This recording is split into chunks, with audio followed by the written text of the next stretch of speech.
Pemerintah menegaskan seluruh penyelenggara sistem elektronik, termasuk marketplace, wajib mematuhi ketentuan perlindungan anak dalam ruang digital. Aturan tersebut diterapkan karena keterlibatan anak sebagai pelaku aktif transaksi digital di Indonesia terus meningkat. Dalam diskusi Bisnis Indonesia Forum dengan tema Check Out Aman Menepis Resiko Transaksi Anak di E-commerce, Sekretaris Direktorat Jenderal Pengawasan Ruang Digital Komdigi, Medio Deci Lustarini mengungkapkan saat ini terdapat persepsi keliru yang menganggap PP Tunas hanya menyasar platform media sosial yang sedang populer.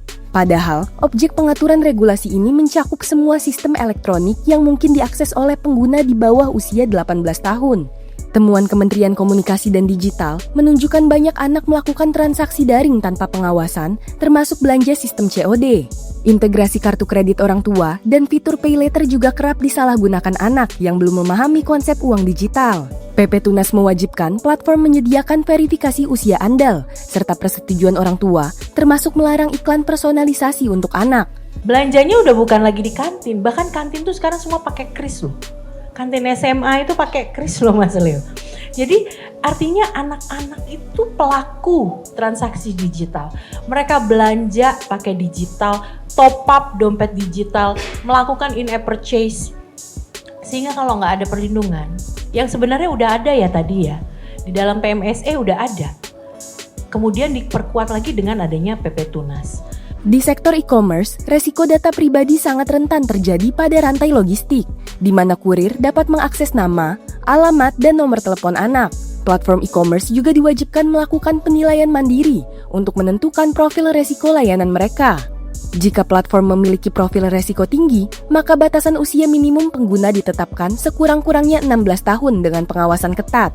Medio Deci juga menjelaskan predikat resiko tinggi bukan berarti sebuah aplikasi berbahaya, melainkan menunjukkan bahwa layanan tersebut tidak didesain untuk anak. Senada, Kementerian Perdagangan meminta platform e-commerce untuk memperkuat perlindungan anak dalam ekosistem perdagangan digital.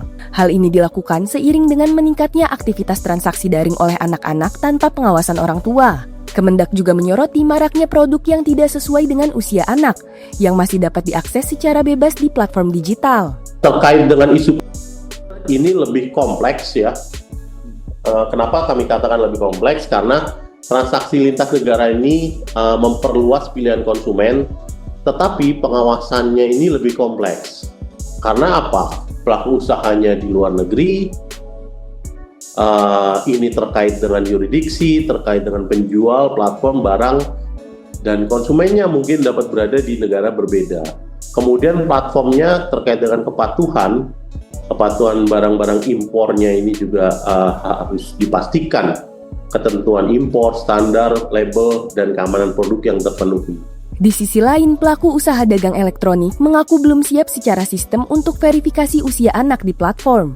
Sekretaris Jenderal Asosiasi E-commerce Indonesia, Budi Primawan mengatakan pihaknya mendukung penerapan PP Tunas di sektor e-commerce. Meski begitu, pelaku industri masih membutuhkan waktu untuk penyesuaian karena keterbatasan teknis dan pengawasan operasional platform. Hambatannya terus terang masih kita telah ya, masih melakukan assessment ya Bu. Assessmentnya Bu pasti banyak yang ditanya lagi. Nah, tapi terutama yang paling tidak bisa kita lakukan itu adalah memverifikasi tentang umur anak tersebut. Karena kalau tadi Ibu punya ide bagaimana dengan Kemendagri itu punya data anak-anak ya Bu? Apakah hanya data yang sudah punya KTP?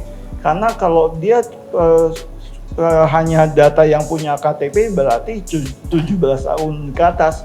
Yang 16 tahun ke bawah itu nggak ada cara bagaimana kita bisa memverifikasi anak-anak tersebut.